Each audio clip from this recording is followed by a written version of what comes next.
नमस्कार, मी राजेंद्र हुंजे. बेधडकमध्ये तुमचं सगळ्यांचं स्वागत. नरेंद्र मोदी सरकारला आज 3 वर्ष पूर्ण झाली. गेली 3 वर्ष देशात केवळ एकाच नेतृत्वाची चर्चा आहे, ती म्हणजे पंतप्रधान नरेंद्र मोदी. आज मोदी सरकारनं 3 वर्षांचा टप्पा पूर्ण केला. या 3 वर्षात देश मोदीमय झालेला आपल्याला पाहायला मिळाला. पंचायतीपासून ते पार्लमेंटपर्यंत या सगळ्या ठिकाणी मोदींचा करिश्मा झालेला आपल्याला पाहायला मिळाला. तो दिसतोय. किंबहुना निवडणूक असेल, कुठलीही असेल, दिल्ली आणि पंजाबचं एक उदाहरण अपवादात्मक सोडलं तर सर्वच ठिकाणी भाजप यश मिळवताना दिसला. भाजप मोदींच्या नेतृत्वात वेड्यासारख्या निवडणुका जिंकताना आपल्याला पाहायला मिळाला. पूर्ण देशात कमळ फुलताना दिसत असलं तरी त्यामागचा केंद्रबिंदू हा केवळ नरेंद्र मोदी हेच आहेत. 3 वर्षात मोदींनी हे कसं साध्य केलं? नेतृत्वाच्या बाबतीत एकच मोठा हा विजय किंवा एकच मोठा नेता होताना दिसतोय का? देश बदलतोय की देशाचं राजकारण बदलतंय? मोदी सरकारचा 3 वर्षातील प्रवास आणि पुढच्या 2 वर्षात त्यांच्यासमोर असलेली आव्हानं या संदर्भात आज बेधडकमध्ये 3 ख्यातनाम संपादकांसोबत आपण चर्चा करणार आहोत. पण माणसं काय बोलतात यापेक्षा ते काय करतात यावरून त्यांचं विश्लेषण व्हायला हवं. तोच धागा पकडत सत्ताधारी आणि विरोधक नेमक्या आजच्या दिवशी काय करत होते हे जरी पाहिलं तरी मोदी म्हणजे वन मॅन शो कसा आहे ते आपल्याला लक्षात येईल. सुरुवातीला एक रिपोर्ट बघू आणि मग चर्चेला सुरुवात करू.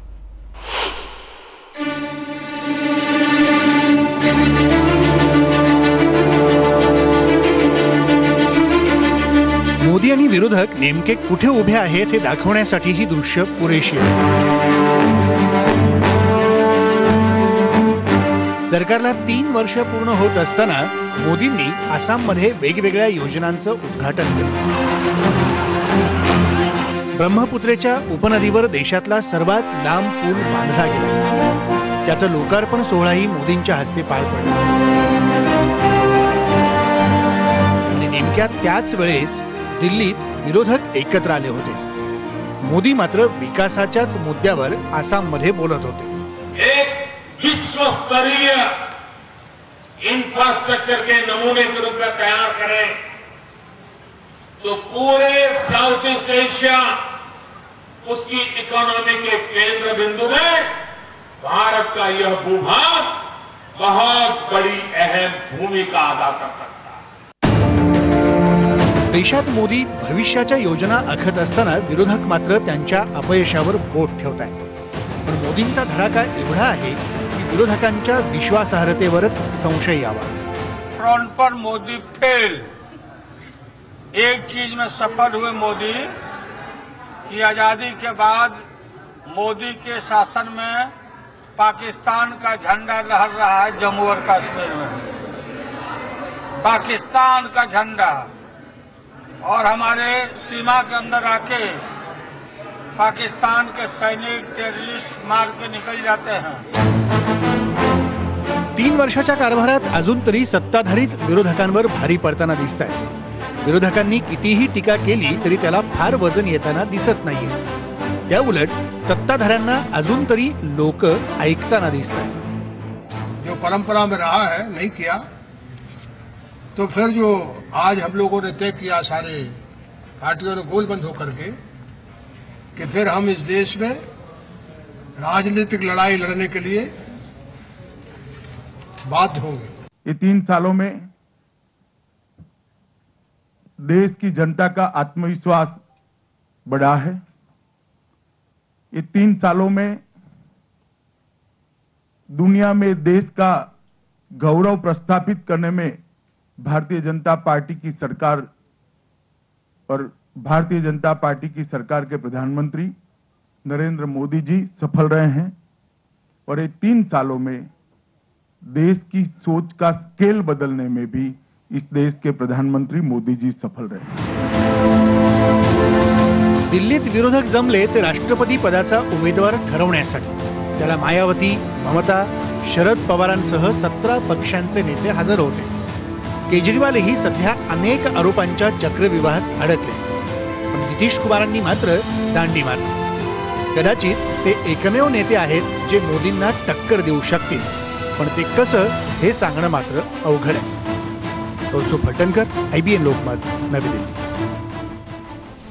आणि या सगळ्या पार्श्वभूमीवरती आपण 3 मुद्दे घेऊन चर्चा करतोय. पहिला मुद्दा आपला चर्चेतला असेल की मोदी वन मॅन शो का आणि कसा आहे, याची कारणं नेमकी काय आहेत. दुसरा मुद्दा असेल की मोदी वन मॅन शो म्हणून आपण पाहत असताना आत्तापर्यंत 3 वर्षात त्यांनी काय चूक केलं आणि काय बरोबर केलं याचंही मूल्यमापन आढाव्याच्या बाबतीत आपण घेणार आहोत. आणि भविष्यात मोदी विरोधी चेहरा कोण असेल हा मुद्दा आपण चर्चेत आणणार आहोत. आणि या सगळ्या 3 वर्षाच्या मोदीच्या कारभारांचं विश्लेषण करण्याकरता आपल्यासोबत 3 संपादक असणार आहेत. आपल्यासोबत स्टुडिओत आहेत ज्ञानेश महाराव, चित्रलेखाचे संपादक. ते या सगळ्या 3 मुद्द्याभोवती आणि वेगवेगळ्या निर्णयांवरती आपलं मत स्पष्ट मांडतील. आपल्यासोबत गिरीश कुबेर आहेत, लोकसत्ताचे संपादक पुण्यावरून. आपल्यासोबत अजय सिंग आहेत, कार्यकारी संपादक फर्स्ट पोस्टचे, जे या सगळ्या घडामोडी दिल्लीत बसून बारकाईने पाहत आहेत. ते आपल्याला अधिक समजावून सांगतील. आणि मोदींचं काय बरोबर काय चूक, मोदींच्या पुढे नवा चेहरा विरोधी पक्षातला कोणता असू शकतो हे देखील आपल्याला त्यांच्याकडून जाणून घ्यायचं आहे. सुरुवातीला सगळ्याच 3ही संपादकांना मला विचारायचं आहे की मोदींची ही जादू, हा करिश्मा का आणि कसा कायम राहिला. सुरुवात महाराव सर तुमच्यापासून. एक तर नरेंद्र मोदी 2001 पासून जे गोधरा आणि हत्याकांड आणि त्याच्यानंतर त्यामुळे सतत चर्चेत राहिले. परंतु त्यानंतर प्रत्यक्ष जेव्हा निवडणूक आली 2014ची, तर त्यावेळी मला असं वाटतं की उपलब्ध टेक्नॉलॉजी, तांत्रिक आणि जे लोकांचं मन तयार झालं होतं ते त्यांनी अत्यंत चांगल्या पद्धतीने लोकांसमोर मांडलं. त्यासाठी आवश्यक ते नियोजन केलं. ते मुळात संघ स्वयंसेवक असल्यामुळे अनेकांना एकत्र घेऊन पुढे जाण्याची त्यांच्यामध्ये क्षमता होती. कट्टर संघवादी असल्यामुळे आणखीन त्यांनी राजकारणामध्ये सुद्धा तोच चेहरा कायम ठेवल्यामुळे त्यांना इतरांनी सगळ्यांनी साथ दिली. आणखीन आपला एक चेहरा आहे तोच आपण पुढे न्यायचा ह्या हेतूनी मोदी करत मोदींचा चेहरा झाला. सगळ्यात महत्त्वाचं म्हणजे त्यांनी लोकमत हे धर्मवाद, उन्माद किंवा अजून भ्रष्टाचार टीका जरी केलेली असेल तरी त्यांचं मत लोकांपर्यंत पोचण्यासाठी जी त्यावेळीची आधुनिक टेक्नॉलॉजी होती सर्व प्रकारची ती त्यांनी वापरली आणि त्याच्यातून त्यांचा स्वतःचा चांगला असा करिश्मा झाला. आणि त्यासाठी जसं मॅच व्हायला पाहिजे, जसं त्याच्याशी एकरूप व्हायला पाहिजे तसं ते झाले. विशेषतः म्हणजे ज्या वयामध्ये त्यांनी हे केलं 60 नंतर, हे खूप असं सगळ्यांसाठी आदर्श उदाहरण आहे की ज्याला बदलायचं असेल तर तो स्वतःपासून बदलतो आणि समाजही बदलतो, देशही बदलतो, असं त्यांनी दाखवून दिलं. हे याच्यातनं त्यांनी दाखवून दिलं. गिरीश कुबेर सर, तुम्हाला काय वाटतं की मोदींची ही जादू का कायम टिकली 3 वर्ष आणि अजूनही पंचायतपासून पार्लमेंटपर्यंत बघितलं, आजच्या 2 महापालिकेतला फक्त त्यांचा प्रयत्न फसला असला तरी पनवेलसारख्या पहिल्या नव्या महापालिकेत देखील त्यांनी मिळवलेलं यश हे समोर येताना दिसतंय. ही जादू केवळ नेतृत्वावर कायम आहे की याची काही कारणं आहेत? याची 2 प्रमुख कारणं दिसतात. एक तर म्हणजे विरोधक म्हणून सर्वपक्षीय नेते उत्तम पद्धतीनं नालायक ठरले. एकही विश्वासार्ह चेहरा या सगळ्या मंडळींकडे नाही. मनमोहन सिंग सोडले तर बाकी सगळं कुणाकडे विश्वास टाकावं अशा स्वरूपाचं नेतृत्व नाहीये, चेहरा नाहीये, विश्वासार्ह व्यक्ती नाहीये. यांचं सगळं राजकारण, मग लालू असतील, शरद यादव असतील, नितीश कुमार असतील, मुलायम असेल, मायावती असेल, हे सगळ्यांच्या प्रयोगांना एक लोकांनी चव घेऊन झालेली आहे. अत्यंत भ्रष्ट, अत्यंत आत्मकेंद्री आणि स्वतःच्या राज्यांच्या पलीकडे नसलेली कुवत हा यांचा राजकारणाचा गाभा राहिलेला आहे. आणि त्याबरोबर झालं असं की त्यामुळे देश म्हणून कोणी उभं राहिलंच नाही. हे सगळे यांचा गंड यांच्या पक्षाच्या आकारापेक्षा नेहमी मोठा राहिला. त्याचा परिणाम असा झाला की अन्य पक्षांमध्ये नेतृत्व नाही. काँग्रेस ही भ्रष्टाचारामुळे अत्यंत दुर्मिळ पद्धतीनं नामशेष होणाऱ्या प्रजातीमध्ये जाते की काय अशा स्वरूपाची अवस्था निर्माण झाली. आणि एक दुसरा भाग यातला महत्वाचा असा की आपल्याकडे लोक निवडताना हा मला आवडतोय म्हणून तो निवडला जातो असं होत नाही.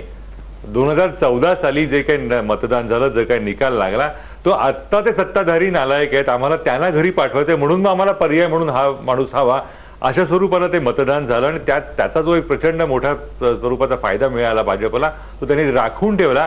या कालखंडामध्ये चुका होऊ नयेत एवढे बरोबर निर्णय घेतले नसतील तरी त्यांनी वाईट न करणं हा त्यांच्या चांगलेपणाचा एक मोठा भाग आहे. आणि त्याच्याबरोबर माध्यमांचं व्यवस्थापन हे त्यांनी मोठ्या प्रमाणावरती केलं. त्यामुळे ती जी काही करिश्मा किंवा ती काही जादू वगैरे म्हणतो ती अजूनही टिकू नये असं दिसतंय. अजूनही ती जादू टिकून है ऐसा दिखता है. अजय सिंह सर, क्या बताएंगे आप कि जो मैजिक है मोदी सरकार का या खुद नरेंद्र मोदी का, ये क्यों टिका हुआ है 3 साल के बाद भी? ऐसा लगता है अपोजिशन को भी 2024 तक यही करिश्मा टिका रहेगा या कायम रहेगा? जी हाँ, आज के दिन जो आप कह रहे हैं स्थिति तो वही लग रही है, और उसकी वजह ये है कि कहीं ना कहीं मोदी को लेके लोगों के दिमाग में जो उनके प्रति विश्वास है, जो ट्रस्ट लेवल है, वो कहीं भी कम नहीं हुआ है बल्कि बढ़ता जा रहा है। और उसकी वजह भी है, उसकी वजह ये है कि कई इश्यूज जो कि पिछले 60 साल में एड्रेस नहीं होते थे, वो मोदी ने अपने प्रधानमंत्रित्व के काल में उसको एड्रेस किया है। मसलन उजाला स्कीम, बैंक वाला जो जनधन योजना, इस तरह की कई स्कीम्स थी जो कि आम आदमी को टच करती हैं।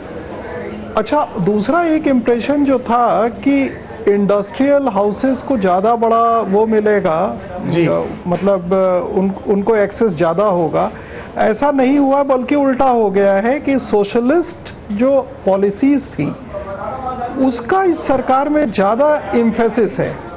तो इस सब को देखते हुए अगर आप देखें तो एक ट्रस्ट लेवल इस सरकार का अभी तक कम नहीं हुआ है बल्कि बढ़ता जा रहा है। बिलकुल की विश्वास सरकारबद्दलचा जो आहे तो कमी झालेला नाही आहे, पण ज्या प्रकारे जसं आता अजय सिंग सर म्हणाले की इंडस्ट्रीच्या बाबतीत त्यांच्यावरती टीका झाली की व्यापाऱ्यांचं सरकार आहे अशा पद्धतीची टीका झाली, आणि आता नेमकं कराच्या माध्यमातून याच इंडस्ट्रीवर अधिक भर देऊन त्याच्यातनं कर वसूल करायचा आणि सर्वसामान्यांना आम्ही कराचा बोजा टाकत नाही असं दाखवण्याचा सरकार प्रयत्न जे करत आहे. गिरीश कुबेर सर, हाच मुद्दा मला विचारायचा आहे की जेव्हा इमेज बिल्डिंगचा प्रयत्न नरेंद्र मोदी करतात तेव्हा सोशल मेसेजिंग, सोशल मीडियाचा अधिकाधिक वापर करणं, जसं तुम्ही म्हणालात की माध्यमांचा अत्यंत खुबीनं वापर करून घेणं आणि आपली इमेज बिल्टअप करून ठेवणं, इतकंच नाही तर मी किती साधा आहे हे दाखवत असताना माझी आई एका साध्या घरात राहते आणि ती देखील तुमच्यासारख्या नोटबंदीच्या प्रश्नांना सामोरं जाऊन बँकेत पैसे काढण्यासाठी रांगेत उभे राहते, हे इथपर्यंत दाखवून लोकांचा विश्वास संपादन करणं, हेच नरेंद्र मोदींनी नेमकी नस ओळखली आहे सर्वसामान्यांची, म्हणून आज ते एवढ्या मोठ्या पदापर्यंत गेले. हो, नाही, आपल्या जनतेला एकंदर दांभिकपणा आवडतो, खोटेपणा प्रचंड प्रमाणावरती आवडतो, आणि साधा राहणारा वगैरे वगैरे त्याचं एक अनावश्यक कौतुक केलं जातं. त्याचा तो एक परिणाम उत्तम समाजवादी व्यवस्थेतनं तो एक परिणाम तयार झालेला आहे, तो त्याने उत्तमपणे वापरला, पहिला भाग. आणि दुसरा भाग, या सरकारचं जर सगळ्यात मोठं अपयश कुठलं दाखवायचं असेल, सगळ्यात मोठं म्हणजे बाकीच्या सगळ्या यशाला ते कथित यशाला झाकोळून टाकू शकतं, ते म्हणजे आर्थिक विषयामधलं त्यांचं अपयश. प्रचंड प्रमाणावरती आर्थिक या क्षणाला आपण गोत्यामध्ये आहोत. एक भांडवल बाजार वाढतो म्हणून अर्थव्यवस्था चांगली आहे असं समजण्याचा बावळटपणा आपण करायचं काही कारण नाही, तसं नसतं ते, त्याचा अर्थव्यवस्थेशी काही संबंध नसतो. दुसरा भाग त्यातला आर्थिक विषयातला सगळ्यात जो आव्हान असणार आहे ते नोकऱ्यांचं, त्याचा कुठेही उल्लेख सुद्धा यांच्या व्यवस्थेमध्ये झालेला नाहीये. देशाची सरकारनीच, मोदी सरकारनीच जाहीर केलेली आकडेवारी अशी सांगते की दर महिन्याला 11 लाख नव्याने नोकऱ्या तयार व्हायला हव्यात. महिन्याला 11 लाख, साधारण वर्षाला 1 कोटी 10 लाख नवीन तरुण पदवीधर आपल्या बाजारामध्ये येत असतात, त्यांचं काही होऊ शकत नाहीये. आणि एक अत्यंत धाडसी म्हणता येईल, आता धाडसी म्हणजे हा वेडधडस म्हणायला हवं, कारण सरकारचं ते यश म्हणायचं असेल तर ते धाडसी म्हणता येईल, पण दुसऱ्या बाजूने विचार करायचा झाला तर वेडधडस किंवा एक खरं म्हणजे शहाणपणाच्या विरुद्धचा अर्थ त्याला लागू पडेल. ते नोटबंदी सारखा एक आचरट उद्योग या सरकारने केलं, त्याच्यानं मोठ्या प्रमाणावरती अर्थव्यवस्थेला फटका बसलेला आहे. बँकांची कर्ज 6.5 लाख कोटी रुपयांच्या पद्धतीने गेलेली आहेत. त्यांचं काय करायचं सरकारला अजून काही कळलेलं नाही. मे 2016ला मोदी सरकार सत्तेवर आलं, त्याच वर्षाच्या नोव्हेंबर महिन्यामध्ये याच पुण्यामध्ये मोदी सरकारने बँकांसाठी ज्ञान संगम नावाची मोठी परिषद बोलावली होती. त्याच्यानंतर आज तागायत बँकांच्या परिस्थितीमध्ये 3 ज्ञान संगम झाले, काहीही परिस्थिती बदललेली नाही. जवळपास अर्धा डझन बँकांना प्रमुखच नाहीयेत. बँकांचे तोटे 80 ते 90% आसपास गेलेले आहेत. एअर इंडिया सारख्या कंपनीचा तोटा 48,000 कोटी रुपयांचा केवळ तोटा झालेला आहे. त्यामुळे आर्थिक आघाडीवर हे सरकार प्रचंड प्रमाणावरती अपयशी आहे. फक्त हे अपयश आहे अशा स्वरूपाचा समज लोकांचा अजून झालेला नाही. एका प्रमाणावरती तो लोकांना तो करून घ्यायचा नाही, कारण तो करून न घेण्यामध्ये माध्यमांचा वाटा मोठा आहे, मगाशी जसं म्हणालो तसं. आणि एकंदरीत आपल्या देशामध्ये आर्थिक साक्षरता बेतासबात असल्यामुळे आर्थिक विषयाचं लोकांना आकलन होत नाही, पण अर्थविषय हा सरकारसाठीचा मोठा संकटाचा, धोक्याचा इशारा ठरणार आहे. बिलकुल की अर्थविषया सरकारच्या पुढची एक मोठी समस्या निश्चितपणे आहे, मात्र ती आपण समजून घेतली पाहिजे आणि ती समजण्यासाठी म्हणून आपली मनाची कवडं सगळ्या बाजूनी जी टीकेची असतील, जे अंगावर येऊन पडणार आहेत ती स्वीकारण्याच्या बाबतीतली असतील, ही उघडी ठेवावी लागतील. महाराव सर, हाच मुद्दा की आर्थिक बाबतीत नोटाबंदीच्या काळामध्ये नोटाबंदीचा निर्णय झाला, तो निर्णय झाल्यानंतर सरकार अजूनही असं म्हणतं की नोटाबंदीच्या याच्या संदर्भात आम्ही योग्य ती पावलं उचलली, चलन योग्य त्या प्रमाणात मार्केटमध्ये आलं, बाजारात आलं आणि चलन आता खेळतं राहत आहे. पण अजूनही त्या बाबतीतले परिणाम बँकांमध्ये असतील किंवा ATMच्या बाहेर असतील ते आपल्याला दिसत आहेत. आणि दुसऱ्या बाजूला सरकार कंपेअर करत आहे जनधन योजनेच्या संदर्भात की आम्ही जवळपास 28 कोटी खाती उघडली, त्याच्यामध्ये 65,000 कोटीची शिल्लक आस्थागायत आहे, अशा प्रकारचे आकडे समोर देतं. पण वस्तुस्थिती नेमकी काय दाखवते? नाही, एक तर नोटाबंदी हा जो निर्णय आपण त्याचं विश्लेषण खूप चांगल्या वेगवेगळ्या पद्धतीने करता येऊ शकतं की एक त्याचे दुष्परिणाम तर प्रचंड आहे. गरीब शेतकऱ्यांना किंवा कष्टकऱ्यांना त्याचा जबरदस्त फटका बसलेला आहे, इतरही अर्थव्यवस्थेला त्याचा फटका बसलेला आहे. पण मला तरीसुद्धा असं वाटतं की अनेक लोकांपर्यंत एखादा निर्णय सतत चर्चेला राहणं, आज नोटाबंदी उठून जवळजवळ 5 महिने झालेले आहेत, पण त्या विषयाची चर्चा त्यांनी कायम ठेवलेली आहे. एक तर म्हणजे मतभेद असू शकतील त्याच्याबद्दल, पण असा निर्णय घेण्याचं एक धाडस लागतं, एक व्यवस्था लागते. ती वेडेपणा होता असं आपण म्हटलं तरी चालेल, पण हिंमत त्या माणसांनी दाखवलेली. नरेंद्र मोदी किंवा त्यांनी स्वतःवरती घेतलं, त्यांनी RBIवर न सोडता त्यांनी स्वतःवर घेतला आणि रिझर्व्ह बँकेच्या गव्हर्नरला पुढे केलं नाही, अर्थमंत्र्यांना पुढे केलं नाही आणि 45 दिवस संपूर्ण कार्यक्रम द्यायचा, त्यांना तुम्ही सहन करा म्हणून लोकांना सांगायचं. काय? हा सर, कुबेर सर काय म्हणायचं? अर्थमंत्र्यांना म्हटलं, अर्थमंत्र्यांना पुढे करायला अर्थमंत्र्यांना निर्णयच माहित नव्हता, त्याच्यामुळे पुढे करायचा म्हणजे इतकं करून त्यांनी तो निर्णय रेटला. आता याच्यामध्ये लोकांचा भ्रम असेल किंवा काही असेल किंवा संताप असेल, परंतु ह्या देशामध्ये इतकं त्रास लोकांना होऊन सुद्धा कुठेही बँकेची तोडफोड झालेली नाही आहे, जाळपोळ झालेली नाही आहे. इतका विश्वास त्यांनी मिळवलेला होता. त्या विश्वासाचा उपयोग त्यांनी कसा करायचा, तो राजकीय किती गैरवापर त्याचा झाला, किती लोकांची त्यांनी नाकाबंदी केली, हा स्वतंत्र विषय. पण एक मला असं वाटतं की आज जे 20 वर्ष किंवा 25 वर्षाचे जे युवक असतील ते 50 वर्ष पुढचे सांगतील की आम्ही चलनबंदी किंवा नोटाबंदी नावाचा विषय आम्हाला अनुभव आहे, त्याचा माहिती आहे. एक मोठ्या प्रमाणात त्यांनी तो निर्णय घेतला आणि एक व्यवस्था त्यांनी वापरली. ती व्यवस्था त्यांनी स्वतःच्या ताकदीने वापरली, विश्वासाने वापरली. त्याचा पुढे त्यांना अत्यंत राजकीय लाभ झाला, अर्थकारणावरती निश्चित परिणाम झालेला आहे. मला असं वाटतं की त्यांनी तो निर्णय घेतला आणि ते सतत 3 वर्ष वेगवेगळे निर्णय घेतात, आणखीन लोकांना चर्चेत ठेवतात. आणखीन दुसऱ्या बाजूला त्यांचं जे राजकीय सामर्थ्य आहे ते सतत वाढताना दिसतंय. काही ठिकाणी नॉन इश्यू आहे किंवा त्यांचे जे रिस्पॉन्सिबल त्यांचे आहेत, राम मंदिरसारखा मुद्दा आहे त्याच्यावरती ते बोलत नाही किंवा इतर विषय जी गोष्ट सत्तेसाठी त्यांनी वापरली म्हणजे काळा पैसा मी आणीन, त्याच्यावरती बोलत नाही. त्यांनी काळा पैशाच्या विषयाच्या ऐवजी त्यांनी 6 महिने आपल्याला नोटाबंदीमध्ये अडकवलं, अजून 2-2.5 वर्ष अडकवतील. पण मला असं वाटतं की निर्णय त्यांना एक राजकारण करायचं आहे, सत्ताकारण करायचं आहे, त्या पद्धतीने जे लोकांना ज्याच्यामध्ये फसू शकतील अशा पद्धतीने बरोबर त्यांचं राजकारण चालू आहे. आम्हाला असं वाटतं करिश्मा हा आपण एक शब्द वापरतो त्याचा, पण ते राजकीय खेळ खेळतात, आणखीन अत्यंत चाणाक्षपणे खेळतात. इतकं चाणाक्षपणे खेळू शकतात, मला असं वाटतं की आजच्या घडीला देशामध्ये तरी ते ताकदीने खेळणारा माणूस म्हणून त्यांची ओळख केली असावी अशी मला वाटतं. बरोबर है कि तुम्ही खूप वेगळ्या पद्धतीने विश्लेषण किया है. अजय सिंह साहब, यही बात मुझे आपसे पूछनी है. जो नोट बैन की बात कही गई, नोट बैन की चर्चा जो है, जो अभी भी चलती है, अभी भी ATM के बाहर हमें क्यूज दिखती है, अभी भी बैंक के अंदर विड्रॉल स्लिप्स पे जितना मांगे उतना पैसा नहीं मिलता है. ये बात जरूर है. क्या यही वजह है जो हिम्मत नरेंद्र मोदी ने दिखाई कि हाँ नोट बैन हम कर सकते हैं, आप मुझे साथ दो, मैं नोट बैन करके दिखाऊंगा और जो भी इंप्लीमेंटेशन है आप सहने के लिए तैयार हो जाओ? यही चतुराई उनकी है, यही ट्रस्ट उनके लिए बिल्टअप करती है इमेज में. देखिए, इसको इस प्रिज्म से देखना सही नहीं होगा कि ये चालाकी से या कोई स्ट्रेटजी का पार्ट था. नोटबंदी साधारणतः अगर कोई और नेता भारत में लगाया होता तो वो फेल होता. यहाँ प्रधानमंत्री ने जब नोटबंदी की तो कन्विक्शन उनका फर्म था कि हम ये इसलिए कर रहे हैं जिससे कि भारत का भला होगा और आम आदमी का भला होगा। और इसमें मैं बार बार कहता हूं कि जितना इंडियन सोशल साइकोलॉजी की प्रोफाउंड अंडरस्टैंडिंग नरेंद्र मोदी की है उतना मैंने किसी राजनेता में देखा नहीं जी। और यही वजह थी जिसकी वजह से नोटबंदी एक सक्सेसफुल रहा और राजनीतिक रूप से भी आप देखें तो उसका लाभ मिला।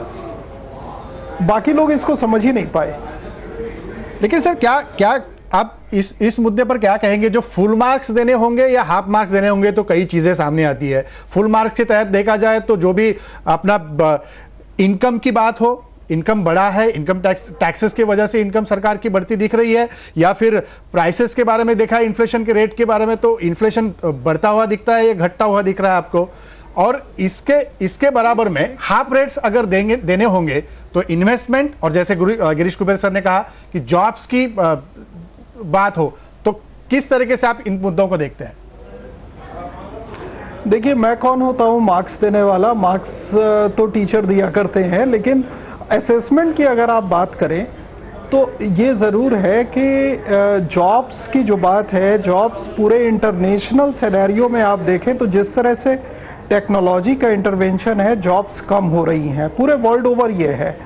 लेकिन उसके साथ साथ जो स्टैंड अप इंडिया और बाकी इनके जो प्रोग्राम्स हैं, उन्होंने कई जगह ग्रीन शूट्स दिए हैं। यानी आप अगर गांव में जाएं, रूरल एरियाज में जाएं, तो वहां पे कई जगह ऐसी चीज, स्कीम्स या लोन्स दिए गए हैं जिससे लोग अपना काम शुरू कर रहे हैं। तो इसलिए कोई इतना डिस्पेयर का सिनेरियो अगर कोई खींच रहा है तो हमारे ख्याल से वो उचित नहीं है, वो शायद रियलिटी से अलग है। पर दूसरी तरफ जो आप कह रहे हैं कि नोटबंदी का जो असर हुआ, वो रेवेन्यू जो बढ़ा है उसके पीछे रीजन ये भी है कि कई आपने एमनेस्टी स्कीम्स दी, और दूसरा अभी जो पैसे जमा हुए जिसमें डिफरेंट स्कीम्स आई, तो उसमें इनकम टैक्स यानी डायरेक्ट टैक्स का रेवेन्यू बढ़ा है। पर इस नोटबंदी ने एक चीज तो कर दिया है कि सिस्टम में पूरा पैसा ले आए हैं, और कहीं ना कहीं वो ट्रैक भी कर ले रहे हैं कि जो पैसा ब्लैक मनी है या जो इस तरह का वेल्थ है जो कि अकाउंटेड नहीं था, वो सिस्टम में आ गया है, तो उसका फायदा सरकार को होगा। सर, क्या आपको यह लगता है कि जब डिमोनेटाइजेशन का मुद्दा आया, तो जब डिसीजन लेने की वक्त आई थी, नरेंद्र मोदी ने देश के सामने भाषण दिया, तब क्या उनके मन में यह कॉन्फिडेंस था कि हाँ, इस डिसीजन में हम बिल्कुल जीत जाएंगे, और इस डिसीजन के बाद जो उनका इंप्रेशन जनता के ऊपर, भारतीय जनता के ऊपर था, वो और भी बढ़ेगा? देखिए, नवंबर 8 को अगर आप याद करिए तो उनके जो स्पीच था उसमें कहीं एम्बिग्यूटी नहीं थी जी। और उसके बाद वो विदेश चले गए थे। विदेश से लौट के आए तो उन्होंने एक स्पीच दिया था जिसमें कहा था कि अगर मुझे जिंदा आप आग भी लगा देंगे तब भी मैं वेवर नहीं करूंगा, मैं कहीं हटूंगा नहीं। तो ये बात तो सच है कि वो पूरी तरह से कन्विंस थे कि ये स्कीम उनकी जो है वो सही है, और वो उनके हिसाब से सही थी। कई लोगों ने उसको राजनीतिक मूव बताया, कई लोग ने बताया कि फाइनेंशियल रूप में वो सही मूव नहीं था। पर जनता, अगर आप देखें तो जनता ने तो उसको इंडोर्स कर दिया, और जो कि लगातार इलेक्शन रिजल्ट में आपको दिखाई दिया होगा। बिल्कुल की यही दिखता आहे सामने. पण कुबेर सर, हाच एक मुद्दा आहे की जेव्हा अशा प्रकारचे निर्णय नरेंद्र मोदींनी आपल्या कार्यकाळात 3 वर्षात घेतले, ते धाडसानी घेतले असं एकीकडे आपण म्हटलं तर कदाचित त्याच्यावरती टीका होऊ शकते, किंवा ते धाडसानी घेतले नाहीत असं म्हटलं तर त्याचं एक विश्लेषण वेगळ्या पद्धतीने होऊ शकतं. पण केवळ हेच पावलं त्यांनी अत्यंत विश्वासाने टाकली आणि जनतेला विश्वासात घेण्याचं दाखवलं, ज्याला आपण म्हणूया दाखवलं, म्हणून नरेंद्र मोदी हे नेतृत्व म्हणून पुढे गेले. नाही, तो मुद्दा थोडासा मानसिकतेच्या नजरेतनं बघायला हवा. आपण अर्थकारणाच्या नजरेतनं बघू शकत नाही, कारण तो वेडेपणाचाच भाग होता, त्याच्यात काही शंकाच नाहीये. काहीही न करणाऱ्या सरकारच्या पार्श्वभूमीवरती काहीही करणारा नेता येणं, याच्यामध्ये जनतेला एक ठीक आहे, हरकत नाही, इतके सगळे बघितले आपण, काहीच न करणारे होते, 10 वर्ष मौनी पंतप्रधान बघितला, भले विद्वान असेल तर पण त्यांनी केलंच नाही, स्वतःच्या खात्यामधला भ्रष्टाचार तो थांबवू शकलाच नाही, कोळसा खातं हे मनमोहन सिंगांकडे होतं. त्यामुळे त्या पार्श्वभूमीवरती असा नेता येणं हे लोकांना निश्चितच आधार देणारं होतं. आणि प्रयोग करून बघायला काय हरकत आहे, किंवा इतके वाईट झाले त्याच्यात यांनी काही निदान काहीतरी माणूस करतोय तरी, या पद्धतीनं ते निर्णयाचं लोकांमध्ये मोठ्या प्रमाणावरती स्वागत झालं. आणि भारतीय मानसिकतेला अशी पद्धतीची धडाडी आवडते. तुमच्या सुरुवातीच्या प्रतिमामध्ये तुम्ही असं म्हणालात की एकखांबी तंबू आहे का वगैरे वगैरे, पण भारतीय ही लोकशाही ही अध्यक्षीय लोकशाहीकडे कधीच गेलेली आहे. एक डावे पक्ष आणि काही काळ सुरुवातीचा थोडासा भाजपचा अपवाद वगळता आताचा भाजप त्यातनं सोडून द्या, हा सगळा एकपक्षीय एक नेतृत्वाचाच सगळ्या लोकशाहीचा खेळ झालेला आहे. त्यामुळे असा धडाडी दाखवणारा, ज्याला इंग्रजीमध्ये मॅचोइझम म्हणजे असा हिरोगिरी करणारा, मायका लाल वगैरे अशा स्वरूपाची छाती ठोकून भाषा करणारा, अशी माणसं भारतीय मानसिकतेला आवडतात. भले त्यांनी काहीही केलं तरी त्यांचं कौतुक केलं जातं. काश्मीरचा प्रश्न मी चुटकीसारशी सोडू असं म्हणणाऱ्या नेत्याला त्याच्या पठाणकोटच्या नंतर 3 वेळेला भारताच्या लष्कराच्या केंद्रामध्ये येऊन घुसखोरी झाली, तरी सुद्धा काही करता आलं नाही, हे वास्तव आहे. पण तरी सुद्धा त्याच्या आधीचं ते मिरवणं आहे ते लोकांना खूप आवडतं. त्याच्यामध्ये ते आवड समजून घेण्यामध्ये नरेंद्र मोदी सरकारचं राजकीय यश आहे. अगदी खरं आहे सर. ज्या मुद्द्याचा स्पर्श तुम्ही काश्मीरचा वगैरे केला, या मुद्द्यावर आपल्याला बोलायचंच आहे. एक छोटासा आपण ब्रेक घेऊ, पण या बरोबरीनं नरेंद्र मोदी सरकारचं परराष्ट्र धोरण असेल, भारतातल्या संबंधातले भारत पाकिस्तानचे द्विपक्षीय संबंध असतील, काश्मीरचा मुद्दा असेल, कुलभूषणचा मुद्दा असेल, किंवा पठाणकोटचा हल्ला असेल, उरीच्या इथे झालेला हल्ला असेल, या बरोबरीनंच स्मार्ट सिटी, स्वच्छ भारत, मुद्रा योजना असेल, किंवा स्टँडअप इंडिया, स्किल इंडिया यासारख्या गोष्टी असतील, उजाला असेल, जनधन असेल, नमामि गंगे असेल, बेटी बचाव बेटी पढाव असतील, अनेक योजना या सगळ्या मांडल्या, निर्णय घेतले. पण सरकारसमोर आणखी डोकेदुखी पण 3 वर्षाच्या काळात होती. रोहित विमला प्रकरण असेल, गोरक्षणाचा मुद्दा असेल, असहिष्णुतेचा असेल, किंवा JNU मधला कन्हैया कुमारचा मुद्दा असेल, ह्या सगळ्या बाबतीत आपण चर्चा करणार आहोत ब्रेक नंतर.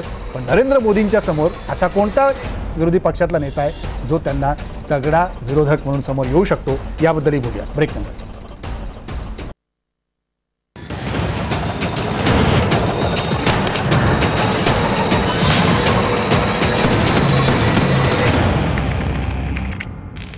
बेधडकमध्ये पुन्हा एकदा स्वागत. मोदी सरकारच्या 3 वर्षाच्या कारभाराचं आपण विश्लेषण करतोय आणि आता मोदींना तगडा विरोधक चेहरा भविष्यातला कोण असेल याबद्दल देखील आपण बोलणार आहोत. आणि नेमकं मोदी सरकारने गेल्या 3 वर्षाच्या काळात काय चूक केलं आणि काय बरोबर केलं हे देखील या शेवटच्या भागामध्ये आपण चर्चा करणार आहोत. पण त्यापूर्वी गेल्या 3 वर्षांच्या सत्ताकारणात मोदींचा चेहरा आणि नेतृत्व इतका मोठा झालं की त्या नेतृत्वाला छेद देण्यात विरोधक अपयशी ठरत गेले.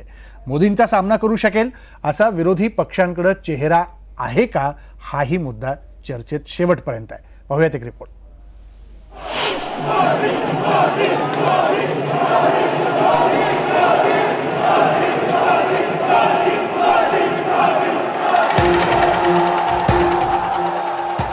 सव्वीस मे 2014 रोजी सत्तेत आल्यानंतर मोदींनी अजून मागे वळून पाहिलंच नाही. ते नेतृत्वाच्या बाबतीत असो की राजकीय पटलावरच्या अस्तित्वाच्या कसोटीवर असो, सगळीकडे केवळ मोदींचा करिश्मा आणि जादू कायम आहे. या 3 वर्षात मोदी इतके मोठे होत गेले आहेत की त्यांच्या पुढे विरोधक फारच छोटा दिसू लागला. 2004 साली वाजपेयी सरकार असताना त्यावेळी अवघड वाटणारी निवडणूक विरोधकांनी जिंकूनही दाखवली. परंतु आता 2019 ची निवडणूक मोदींच्या नेतृत्वापुढे विरोधकांना आव्हानात्मक वाटू लागली आहे. पंचायत ते पार्लमेंट सगळीकडेच मोदींचा करिश्मा दिसतोय. गेल्या 3 वर्षात मोदींची जादू कायमच आहे. पण तसं पाहता सध्या मोदींच्या विरोधातले राष्ट्रीय पातळीवरचे चेहरे पाहिले तर त्यात नावं समोर येतात ती अशी: काँग्रेसचे उपाध्यक्ष राहुल गांधी, पश्चिम बंगालच्या मुख्यमंत्री ममता बॅनर्जी, बिहारचे मुख्यमंत्री नितीश कुमार. या तिघांशिवाय चौथा कोण असू शकतो की कुणीही असू शकणार नाही, हाही कळीचा मुद्दा आहे. देशात मोदींची बरोबरी कोण आणि कोणता नेता करू शकणार हा प्रश्न आहेच. उत्तर प्रदेशचा निकाल लागल्यानंतर ओमर अब्दुल्ला यांनी ट्विटरवर म्हटल्याप्रमाणे विरोधकांना आता 2024 ची वाट पाहावी लागणार, हे देखील पाहावं लागणार आहे. Bureau report, IBN Lokmat. हाच काळीचा मुद्दा की मोदींच्या समोरचा तगड़ा प्रबल विरोधी चेहरा कोणता। अजय सिंह साहब, मुझे आपसे पूछना है कि जब डेमोक्रेसी की बात हम करते हैं तो डेमोक्रेसी रूल्ड बाय मेनी ऐसा कहा जाता है, लेकिन यहाँ नरेंद्र मोदी के बारे में ये रूल लागू क्यों नहीं होता है? ये शायद ये सवाल आप इसलिए पूछ रहे हैं क्योंकि लोगों की याददाश्त थोड़ी सी कम होती जाती है। 84 के बाद ये पहली सरकार है जो पूर्ण बहुमत लेके आई है। 84 में राजीव गांधी की सरकार थी जो कि अपने दल के दम पे आई थी, बहुमत वो लेके आई थी। उसके बाद ये सरकार है। तो लोगों को आदत हो गई है एक कमजोर सरकार देखने की, कमजोर प्रधानमंत्री देखने की। अगर उसके पहले आप चले जाएं, राजीव गांधी वन मैन ही थे। राजीव गांधी से पहले इंदिरा गांधी, उनको क्या आप ये कहेंगे कि बहुत ज़्यादा लोगों से पूछ के कंसल्ट करके लेती थी सलाह। आप नेहरू तक चले जाइए तो स्थिति लगातार यही थी। तो डेमोक्रेसी में एक पार्टी जिसकी अपनी सरकार आई है और उसका एक सशक्त नेता है, वो निर्णय लेता है, तो उसको सेंट्रलाइज कहना, अगर आप कहते हैं तो कॉन्स्टिट्यूशन में ये प्रोविजन है। भारतीय संविधान प्रधानमंत्री को जितना शक्तिशाली बनाता है, नरेंद्र मोदी उतने ही शक्तिशाली हैं, उससे ज्यादा नहीं है। क्योंकि आपको याद होगा अभी पार्लियामेंट से एनजेएसी एक्ट पास हुआ और सुप्रीम कोर्ट ने स्ट्राइक डाउन कर दिया। तो हमारे यहाँ कई इंस्टीट्यूशंस हैं जो बैलेंस आउट करते हैं, लेकिन इसका मतलब ये नहीं है कि कोई अथॉरिटेरियन स्ट्रीक है। अगर हम ये कहते हैं तो हमें लगता है कि ये ज्यादा है, ये रियलिटी से बहुत ज्यादा है। गिरीश कुबेर साहेब, तुम्हाला काय वाटतं याबाबत की वन मॅन शो म्हणजे मोदी, पण मोदी म्हणजे वन मॅन शो हे समीकरण योग्य वाटतं की याला अजूनही काही कंगोरे आहेत? नाही, याला अनेक कंगोर आहेत. मला असं वाटतं की 1984चा दाखला दिला गेला, त्याला इंदिरा गांधींच्या हत्येची पार्श्वभूमी होती, त्याच्यामुळे जवळपास 425 जागांनी राजीव गांधी आले, त्याच्या आधी इंदिरा गांधी. मगाशी मी हाच जो मुद्दा मांडला होता की भारतीय मानसिकता ही एक नेतृत्वाला मान्य करते, आणि आता हा जर दोष मान्य केला, त्याच्याविषयी आपण कबुली दिली, तर ही लोकशाही प्रातिनिधिक नाहीये हे पहिले मुळात आपण मान्य करायला हवं. आपल्याला उमेदवार निवडण्याचा हक्क नसतो. आपल्याला जे काही उमेदवार आहेत त्यातले आपण निवडतो. तर त्याची चर्चा करण्याचं ही स्थळ नव्हे हे मलाही मान्य आहे. पण दुसरा मुद्दा तुम्ही तो प्रश्न म्हणून विचारला होता की विरोधकांच्या चेहऱ्याचा, भारतीय व्यवस्थेमध्ये विरोधकांचा चेहरा हा ऐनवेळी उभा राहू शकतो. 2014 सालापर्यंत, त्याच्या आधी ती 2 वर्ष घेतली तर मोदी हे उभं राहत नव्हते, अचानक उभे राहिले. 77चा हा सगळ्यात मोठा दाखला असू शकेल. इंदिरा गांधींच्या विरोधात कोणीही नव्हतं देशामध्ये, प्रचंड ताकदीचं व्यक्तिमत्व होतं, राजकीय दृष्ट्या पूर्णपणे हुकमत होती, पण अचानक नेतृत्व उभं राहिलं. त्याच्यामुळे मला असं वाटतं की या प्रश्नाला किंवा या मताला फार किंमत आपण देता कामा नये की विरोधक कोण आहेत. सत्ताधाऱ्यांना ज्या वेळेला लोकांना धडा शिकवायचा असतो त्यावेळेला जनता समोर विरोधक चांगला चेहरा वाईट चेहरा आहे किंवा नाही याचा काहीही विचार करत नाहीत, धडाडीनं मत देतात आणि सत्ताधाऱ्यांना घरी पाठवतात. म्हणून मगासपासून मी तो जो मुद्दा मांडतोय, हे जे मतदान होतं हे एखाद्याच्या नाराजीच्या बाजूने ते असतं, याच्या बाजूने असतं किंवा नाही हा अजून आपल्याकडचा एक विचित्र भाग आहे, तो असं दिसत नाही. याला मला पाठवतं. त्याच्यामुळे विरोधकांचा चेहरा आहे की नाही हे मला असं वाटतं हा प्रश्न गैरलागू ठरतो. हा गैरलागू ठरतो. पण महाराव सर, ज्या प्रकारे आपण बघतोय की मोदी सरकारने जे 3 वर्षात घेतलेले निर्णय असतील, या निर्णयामध्ये कोणते निर्णय तुम्हाला वाटतात की हे घेतले ते योग्य केली आणि हे निर्णय जे घेतले हे सरकारची चूक होती, हे सरकारने मान्य करायला पाहिजे? त्याच्या आधी थोडंसं गिरीश कुबेर आणखीन सिंग जे बोलले त्याच्याबद्दल सांगतो. त्या मुद्द्यावरती मला असं वाटतं काय माहिती आहे की मोदी जे निवडणुकीच्या आधीचे मोदी होते हा खरा चेहरा म्हणून होता, आणि आत्ताचा तो 3 वर्षातला जो चेहरा आहे त्याच्यामध्ये भक्तांनी माजवलेला तो चेहरा आहे. आपल्या देशामध्ये बुवाबाजी प्रचंड चालते. मी नेहमी सांगतो की मोदी आल्यानंतर आसाराम येतील असं भ्रम होता लोकांना, किंवा रामपालसारखा आतमध्ये जाणार नाही. पण आज दोघंही बुवा आतमध्ये गेले, अनेक बुवा आतमध्ये गेलेले आहेत, बुवा महाराज आणखीन तत्सम. आणि आता जे आहे ते भक्त मंडळी हे सगळं कसं नीट आहे, चांगलं आहे असं सांगणार. आणखीन मोदी ज्या पद्धतीने बोलतात ते लोकांना गेले 10-15 वर्ष प्रचंड सत्संगाच्या बैठकी भरण्याची सवय लागलेली आहे की बुवा की जय, जो कोण असेल तो महाराज. आणि गेले 3-4 वर्ष भक्त मंडळी त्यांनी घेतलेले निर्णय चुकीचे असो बरोबरचे असो काही, भजन करण्याच्या पलीकडे काही करत नाही. आणि आपल्या समाजामध्ये हे असं गारुड सगळ्यांनी अनेक लोक करतात. परंपरागत आहे. कारण मुळात फसवणारा समाज आहे, फसवून घेणारा समाज आहे आणि फसवणारी नेते आहेत. ह्यांचं रिअर याच्यामध्ये म्हणजे चांगल्या लोकांच्या अडाणीपणावरती राज्य न करता लोकांच्या बुद्धीवरती, लोकांच्या विवेकशीलतेवरती आपण काय त्यांना निर्णय घ्यायला लावू, मतं घ्यायला लावू असं नाही आहे. मोदींनी त्या पद्धतीने केलेलं नाही आहे. त्यामुळे मोदी आधी जे आहेत बोलत जे होते, मोदी किंवा भाजप असेल कोणी सत्ताधीश असेल ते बोलणं वेगळं, आणखी नंतर लोकशाही चौकटीत आल्यानंतर, राज्य आल्यानंतर त्यांचं वागणं पूर्ण वेगळं होतं. आपण जे जे निर्णय घेतलेले आहेत ते अनेक ठिकाणी तुम्ही चेंज केलेले आहेत. जुन्या योजना आहेत, नवीन मॉडिफाय केलेले आहेत. धोरणं आहेत अशी काय फार मोठी बदललेली नाही आहेत. फक्त डिस्टर्ब कुठे होतं की जे आधी भ्रमामध्ये त्यांच्या मागे जे होते आणि आता जे आहेत त्यांच्यामध्ये ओढाताण होते. त्यामुळे मग सर याच्यामुळेच कुठतरी आपल्याला असं दिसतं का की मोदींचं नेतृत्व हे स्वतःहून मोठं होत आहे आणि त्या नेतृत्वाच्या सावलीमध्ये विरोधक छोटा होत चाललाय? ही नाही, विरोधक त्यांच्या कर्मानी छोटे झालेले आहेत किंवा त्यांच्या मर्यादाच तितक्या आहेत म्हणून हे मोठे आहेत असा जो समाज लोकांचा समज आहे ते साफ चुकीचं आहे. लोकांना अजून लोकशाहीची मूल्य, लोकशाहीचं कर्तव्य, मतदानाचा अधिकार कुठच्या बेसवरती द्यायचा? म्हणजे आपल्याकडे लोकशाहीची लोकसभेच्या निवडणुकीला खासदार झोपडपट्टीतली संडासं बनवण्याची आश्वासनं देतो. झोपडपट्टीची संडासं बनवण्यासाठी खासदार पाठवलेला आहे का तो? तिथे तोंड उघडत नाही. स्मशानभूमी देणं हे काय ह्याचं काम नाही, पण ते देतात, बोलतात ना. माझं म्हणणं इतकी विसंगती आहे प्रचंड आणि ह्याच्यामधून ही माणसं तयार झाली. लोकांच्या अडाणीपणावरती आपण इतकं राज्य करणं किंवा मिळवणं, त्याच्यामधून ह्या गैरसमज सगळे निर्माण. आणि ते एक उदाहरण सांगतो की आपण म्हणतो की मोदींची ताकद इतकी आहे, मोदींची ताकद इतकी आहे. खरोखर आहे का तपासा ना. 3 महिन्यापूर्वी मोदी असं म्हणाले होते, त्यांची राष्ट्रीय कार्यकारिणी झाली, इथून पुढे वावगं कोणी बोलू नका, अदवा बोलू नका, सगळ्यांना तंबी दिली होती. तरी ऐकलं का आपल्या ह्यांनी? रावसाहेब दानवेंनी ऐकलं का? किंवा आता रावलनी ऐकलं का? त्याला ट्विट का मागे घ्यावं लागलं? म्हणजे तर तुमचं आपण म्हणतो ताकदवार माणूस असेल तर हे सगळं चुकीच्या पद्धतीने खेळवतात. एकाने अमुक एक बोलायचं, दुसऱ्याने वेगळं बोलायचं. आणखीन राजकीय यंत्रणा असते, शासकीय यंत्रणा ती विशिष्ट पद्धतीने चालतच असते. कुबेर सर, एक मुद्द्याला जो स्पर्श झाला त्याचा खरंच उल्लेख करायला हवा. महात्मा गांधी ती नावाची जी योजना आहे मनरेगा नावाची, ती देशातलं भ्रष्टाचाराचं प्रतीक आहे. ती रद्दबदल व्हायला हवी हे वाक्य नरेंद्र मोदी या व्यक्तीचं. जीएसटी हा अत्यंत घातक कर आहे, तो पूर्णपणे काढून टाकायला हवा, तो बंद करायला हवा, तो येताच कामा नये हे वाक्य नरेंद्र मोदी या व्यक्तीचं.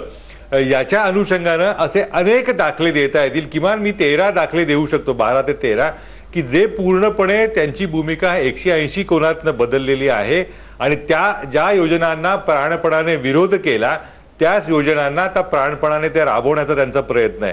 त्यामुळे मला असं वाटतं की हा जो लोकांच्या अज्ञानाचा एक मोठा फायदा घेतला जातो, कारण हे अज्ञान इतकं सार्वत्रिक आणि इतक्या उच्च दर्जाचं आहे की त्याला काही ते तोडच नाही आहे. म्हणजे त्यासाठीच लोकशाहीच असावी लागते या अज्ञानाच्या पायासाठी.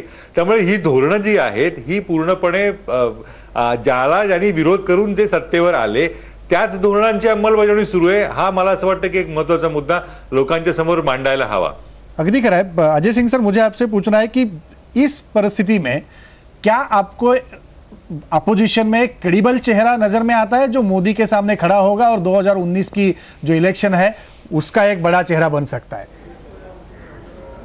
देखिए, अभी की स्थिति देखें तो अपोजिशन की स्थिति तो बहुत ख़राब है. आज आपने देख लिया होगा जिस तरह से सोनिया गांधी ने कुछ लोगों को इनवाइट किया अपोजिशन के लीडर्स पे, और उसी में बहुत लोग नहीं हैं, बहुत ऐसे लोग जो कि इम्पोर्टेंट लीडर्स हैं वो नहीं थे, और एक जो मैसेज जाना चाहिए वो तो गया नहीं. तो अभी की स्थिति बहुत ख़राब है. पर मेरा मानना दूसरा है, जिस दिन सरकार के खिलाफ जन आक्रोश अगर बढ़ता है तो अपोजिशन में लीडर खुद ब खुद हो जाता है. उसके लिए आपको बहुत कोई चेहरा देखने की ज़रूरत नहीं है. 2004 में मनमोहन सिंह या सोनिया गांधी को कोई नहीं समझता था कि वो अल्टरनेटिव होंगी, तो वो बन गई. तो इसलिए, पर अभी के दिन का अगर आप पूछें तो वैसी स्थिति दिखाई नहीं दे रही है. लेकिन सर आज की जो अपोजिशन पार्टी मीट थी उसमें नीतीश कुमार भी नहीं गए. क्या लगता है आपको कि क्यों नहीं गए? क्या चल रहा है पर्दे के पीछे? नहीं, पीछे क्या चल रहा है इसका अंदाज अगर आपके पास इंफॉर्मेशन है तो स्पेकुलेशन ही होता है। लेकिन इतना तो उन्होंने शायद खुद भी कहा है कि उनके रिप्रेजेंटेटिव के रूप में कोई और साहब गए थे, शरद यादव गए थे। हाँ, कल वो दिल्ली आ रहे हैं और कल प्राइम मिनिस्टर के साथ शायद उनकी मीटिंग भी है और मलेशिया के मलेशिया नहीं, एक प्राइम मिनिस्टर के ऑनर में लंच है, तो वहाँ पे वो रहेंगे, ये सुनने में आया है। तो उसको लेके स्पेकुलेशन चल रही है, लेकिन उससे ज़्यादा कुछ अंदाज है नहीं कि क्या है। पण शेवटच्या एक 4 मिनिटात मला सगळ्याच संपादकांना विचारायचं, महाराव सर, ज्या प्रकारे भारत पाकिस्तान संबंध आहे, भारत पाकिस्तान संबंधामध्ये पठाणकोटचा हल्ला असेल, उरीचा हल्ला असेल, कुलभूषणचा मुद्दा असेल, या सगळ्यामध्ये काय नेमक्या चुका होत आहेत हे पाळत असताना? एकच चूक होते की आपण परराष्ट्र धोरण असतं किंवा संबंध असतो, ह्याचा आणखीन राष्ट्रातल्या प्रत्येक नागरिकाचा काही संबंध नसतो किंवा कुठल्या पक्षाचा नसतो, हे देशाचं धोरण ठरलेलं असतं। आज कुठलाही माणूस बोलतो आणखीन काश्मीरमध्ये घुसा, आणखीन त्यांना सगळ्यांना कापून काढा बोलतो, किंवा पाकिस्तानात घुसा, इतकं चिप करून आपण ठेवलेलं आहे। किमान आपण असं एक लक्षात घेतलं पाहिजे किंवा मीडियानी पण आणखीन नेत्यांनी पण की बाबा ह्या विषयांपासून आपण खूप दूर लोकांना ठेवलं पाहिजे।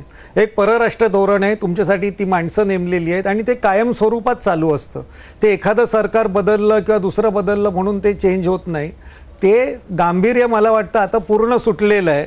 त्यामुळे कुलभूषणला पकडल्यानंतर जाधवला पकडल्यानंतर इतका गजब व्हायची गरज नाही, चीड आली पाहिजे, पण ती कुठल्या लेवलला, लालबागच्या गल्लीपर्यंत नाही आली पाहिजे। काही त्याला लिमिट आहे ना, म्हणजे जर त्याचं जर आंतरराष्ट्रीय ते संबंध असतील, कोणी पाकिस्तानामध्ये घुसा, कशी हेरगिरीवरती कसंही बोला, मला असं वाटतं की जे पेरलं ना त्या पद्धतीने ते आता उगवते असं वाटतं आणि ते कुठेतरी आपण रोखलं पाहिजे, विशेषतः काश्मीर प्रश्नाच्या बाबतीत। बरोबर, काश्मीरच्या प्रश्नात, विशेषतः काश्मीर प्रश्नाच्या बाबतीत आंतरराष्ट्रीय कोणी बोलायचं, माझं म्हणणं, जिथे जो लोक जात पण नाही तिथे जाऊन पहा काय परिस्थिती आहे। आणि आपण कुठेतरी ट्विट्स कोण टाकतं, आता ते विक्रम गोखले सारखे ते म्हणतात कन्हैयाला फासावरती चढवलं पाहिजे। अरे तो कन्हैया कसाही असेल ना, का आपली मतभेद असतील, वैचारिक मतभेद असतील, पण त्यांनी सत्तेला भिडवलं ना। जे मोदी सरकार ताकदवार म्हणत होतं, पण त्यांना हलवलं ना। बरोबर, कुबेर सर, तुम्हाला काय म्हणायचं आहे? म्हणजे एका बाजूला मोदी हा मुद्दा बरोबर आहे, मोदी चाललं असताना, आत्ताच्या मोदी एका बाजूला चाललं असताना, एकच मिनिट सरांचं कंप्लीट मोठ्या करून प्रमाणात, हां बोला कुबेर सर, बोला। हरकत नाही। हां, आणि तेच म्हटलं, आत्ताच्या काळात असे विनोदी कलाकार खूप मोठ्या प्रमाणावरती तयार झालेले आहेत राष्ट्रवादी, म्हणजे तो सोनू निगम वगैरे सगळे अशी खिल्लर माणसंही अशी वाटेल ती मतं व्यक्त करतात आणि आंतरराष्ट्रीय प्रश्नावरती मुत्सद्देगिरी नावाचा जो काही प्रकार असतो तो या सरकारला अजिबात नाही। छाती पिटणं म्हणजे मुत्सद्देगिरी म्हणायचं असेल तर ती उत्तम मुत्सद्देगिरी हे करतात। काश्मीर प्रश्न चुटकीसारखी सोडवू, 56 इंच वगैरे ज्या हिंदी चित्रपटातले साधारण जे असे बाजारूड समंग डायलॉग असतात त्या पद्धतीने सरकारची धोरणं असतात, असं कधीही होत नाही। सरकार बदललं म्हणजे देशाचं धोरण बदललं असं चालू शकत नाही, हे या सरकारला अजून 3 वर्षानंतर कळायचं आहे। त्यामुळे हे जे सगळे शौर्यत्वाचे गोडवे गायले जातात, आम्ही म्यानमारमध्ये जाऊन हल्ला केला किंवा सर्जिकल स्ट्राईक सारख्या गोष्टी केल्या, याच्यामुळे काहीही वास्तव बदलत नाही, याची जाणीव 3 वर्षानंतर झालेली नाही। मला असं वाटतं की आंतरराष्ट्रीय पातळीवरती भारताची एक उत्तम विक्री कला, जर मार्केटिंग या अर्थाने जर मुद्दा जर मान्य केला आपण, त्याच्यापेक्षा वेगळं काही साध्य झालेलं नाही, वेगळं काही साध्य झालं नाही। वेळ संपलाय, पण अगदी थोडक्यात तिन्ही पाहुण्यांना मला विचारायचं आहे। अजय सिंह सर, आपसे शुरू करूंगा। 2019 नरेंद्र मोदी की सरकार और 2019 की इलेक्शन क्या दिखता है आपको? देखिए, अगर 2019 अभी की स्थिति में होता है तब तो मुझे विक्ट्री हैंड्स डाउन दिखती है। मुझे कहीं पे भी संकोच नहीं होता है ये कहने में कि बीजेपी बहुत आगे रहेगी और प्राइम मिनिस्टर का जिस तरह से लोगों में ट्रस्ट है, जिस तरह से विश्वास है और जिस तरह से यूपी इलेक्शन और सब जगह दिख रहा है, वो कहीं डिमिनिश होता हमें दिख नहीं रहा है। तो 2019 अगर आज की परिस्थिति में होता है तो हमें कोई इसमें संशय नहीं है कि इसमें जीत पक्की है। और अपोजिशन अगर इसी तरह से रहता है जिसमें कि एकता नहीं है और बिखराव पे है। कुबेर सर, एकच फक्त मुद्दा यातला की 2019 हे आजच्या परिस्थितीत असताना 2019 हे 2019च्या परिस्थितीमध्ये असेल. त्याच्यामुळे निवडणुकीच्या संदर्भामधलं वातावरण हे 8 दिवस सुद्धा पुरतं बदलायला. इतका मोठा मला असं वाटतं की लांबचं बघायचा मत व्यक्त करणं थोडंसं घाईचं ठरेल. त्यामुळे मला त्या विषयावर अगदी छाती ठोकपणे हे सरकार येईलच वगैरे असं मत व्यक्त करणं थोडंसं धाडसाचं ठरेल असं वाटतं. महाराव सरकार, मला असं वाटतं की 2019 त्यांनी सांगितलं खूप दूरची गोष्ट आहे. कसं आहे, आज आपण वर्तमानात जगतोय. आम्हाला असं वाटतं की प्रगती झाली पाहिजे, देशाची पूर्ण प्रगती झाली पाहिजे, व्यक्तींची पण झाली पाहिजे. मला असं वाटतं, कालचीच गोष्ट सांगतो, मुख्यमंत्र्यांचं हेलिकॉप्टर पडलं ते एक तर म्हणजे नादुरुस्त विमान हेलिकॉप्टर असल्यामुळे पडलं असेल किंवा कोणाच्या तरी चुकीमुळे पडलं असेल. पण मुख्यमंत्र्यांचं आज स्टेटमेंट जे छापून आलं त्याच्यामध्ये आहे, मी परमेश्वराच्या कृपेने वाचलो. मला असं वाटतं परमेश्वराच्या कृपेने हे देश चालला नाही पाहिजे, कुठल्या यंत्रणा नाही चालल्या पाहिजे. अशाने एकच होईल, सिद्धिविनायककडे गर्दी होईल, मंत्रालयाकडे कोण फिरणार नाही. जे काय प्रगती होईल, जी कुठली सत्ता असेल त्याच्यामध्ये माणसाचा बुद्धिवाद, त्याची विवेकशीलता, त्याचा सद्भाव हा कायम ठेवूनच झाला पाहिजे. आणि त्याच्यावरती राज्य कराल तेव्हा आम्ही म्हणू खरा करिश्मा आहे. नाहीतर सगळं थोतांड आहे, बुवाबाजीच्या ऐवजी राजकारणातली बुवाबाजी आहे. याच्यापेक्षा दुसरं काही असू शकत नाही. काय होईल नरेंद्र मोदींच्या नेतृत्वात जर बघितलं तर थोडक्यात 2019चं किंवा आता नाही, मला असं वाटतं की ज्या पद्धतीने कन्हैया कुमार ज्या पद्धतीने त्यांचं सरकार हलवलं, स्मृती इराणी सारखेला त्याला खातं बदलावं लागलं. अनेकांना असं वाटलं होतं की आपल्याला कोणच काही करू शकणार नाही. पण एका त्या मुलांनी किंवा बेमूल्याच्या प्रश्नावरती असेल, खूप देश हललेला आहे, खूप आतून लोकांना ताकद आलेली आहे. त्या काळामध्ये आजचे नेते नसतील 19 मध्ये, पण अशी कोणीतरी तरुण मंडळी उभी राहतील. जसं मोदी उभे राहिले आधीचं सरकार पाडायला, तसंच राहिलं पाहिजे. आणि त्यालाच लोकशाही आपण म्हटलं पाहिजे. आपण अपेक्षा व्यक्त करू शकतो, भविष्य सांगू शकत नाही. भविष्य सांगू शकत नाही. मी तरी काय ज्योतिषाचा पोपटवाला नाहीये. अगदी खरं. धन्यवाद गिरीश कुबेर सर, अजय सिंह सर, बहुत बहुत शुक्रिया आप आए यहाँ पर. ज्ञानेश माराव सर, तुमचेही आभार की मोदी सरकारची 3 वर्ष आपण या 3 प्रमुख संपादकांसोबत त्याचं विश्लेषण केलं. त्यामुळे अच्छे दिन आले की अच्छे दिन आले नाहीत या प्रश्नाचं उत्तर कदाचित तुम्हाला या चर्चेतनं मिळालं असेल. त्यामुळे भविष्य वर्तवण्यापेक्षा वर्तमानातल्या परिस्थितीसोबत आपण सगळेजण जगायला शिकूया. पद्धत कोणती आहे, निर्णय काय झाले याचंही अवलोकन करायला आपणही शिकलं पाहिजे. इथंच थांबतो. फक्त